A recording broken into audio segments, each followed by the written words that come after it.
Aujourd'hui, je vais vous présenter un super outil. Si vous avez un problème à régler ou une décision à prendre, mais vous tournez en rond, vous procrastinez et au final vous ne faites rien, cet outil va vraiment tout changer. Pour vous présenter cet outil, je vais utiliser un exemple fictif, l'exemple de Lola. Donc en première étape, on va clairement nommer et écrire le problème. Donc Lola, son problème, c'est qu'elle se sent débordée et qu'elle a du mal à dire non. Ensuite, pour la deuxième étape, vous allez lister tout ce que vous allez obtenir en résolvant ce problème. Et pour Lola, en résolvant son problème, elle pourrait avoir plus de temps pour elle et se sentir moins stressée. Ensuite, en troisième étape, on va faire un tableau avec 2 colonnes. Une où vous allez noter toutes les causes de votre problème et une colonne où vous allez noter toutes les solutions de chacune des causes. Donc par exemple, pour Lola, les causes de son problème, c'est qu'elle dit oui automatiquement. Elle a peur de décevoir et elle pense qu'elle est la seule capable d'aider et de faire la tâche. Et ensuite, en face de chaque cause, vous allez noter toutes les solutions, mais vraiment toutes les solutions qui vous passent par la tête, même si elles ne vous paraissent pas possibles à être réalisées. Donc Lola, en face de ces causes, elle a écrit des solutions.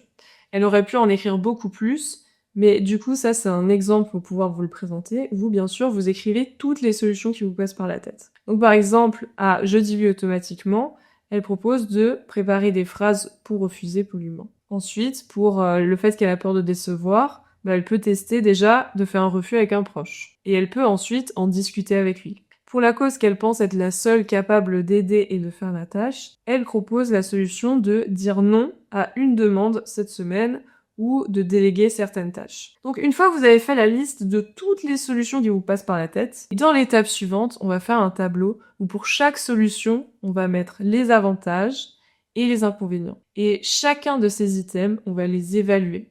On va évaluer leur impact sur nous de 0 à 100. Donc pour Lola, par exemple, la solution de déléguer certaines tâches, ça aurait pour avantage de réduire sa charge mentale, impact de 85% sur elle selon elle. Ça réduirait sa charge de travail à 80%. Elle apprendrait à faire confiance aux autres, 70%. Et les inconvénients pour Lola, ce serait un sentiment de perte de contrôle. Et ça, elle pense que ça l'impacterait à 65%. Il lui faudrait aussi du temps pour expliquer et encadrer au départ, un impact de 50%. Et aussi, ça pourrait générer chez elle de la culpabilité et l'impression de fuir, qui pour elle l'impacterait, elle pense, à 45%. Donc voilà, vous listez toutes les solutions, les avantages, les inconvénients. Et ensuite, on passe à l'étape suivante. On va faire un choix. On va choisir une ou plusieurs solutions qui sont faisables quasi immédiatement et qu'on peut réellement mettre en place. Donc là, par exemple, Lola, elle a choisi la solution tester un refus avec un proche. Une fois que vous avez fait votre choix, l'étape suivante, ça va être de mettre en place un plan d'action. Parce qu'une intention sans plan, ça reste une intention. Donc on détaille concrètement comment est-ce qu'on va s'y prendre. Donc pour Lola, ce serait que mercredi, elle refuse d'aller au parc avec sa cousine. Donc une fois qu'on a fait ça, on va mettre notre cahier de côté, on va aller vivre cette expérience, cette mise en action,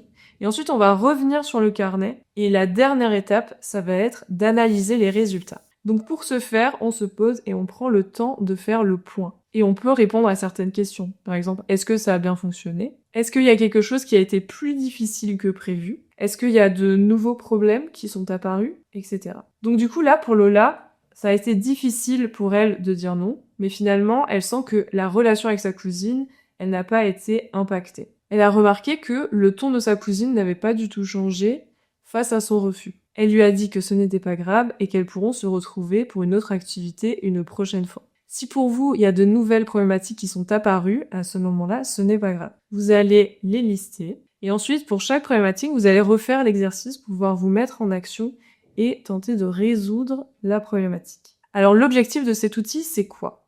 C'est de sortir de la paralysie mentale, qui nous empêche de nous mettre en action, parce qu'on est vraiment dans l'attente d'une solution parfaite pour se mettre en mouvement. Sauf que c'est en agissant qu'on apprend. Et que si on attend une solution parfaite, on l'attendra toujours et pendant très longtemps. Si vous appliquez cet outil à un problème qui vous bloque, n'hésitez pas à me dire en commentaire ce que ça a changé pour vous. Et si vous avez envie de découvrir d'autres outils, n'hésitez pas à me suivre pour ne rien louper.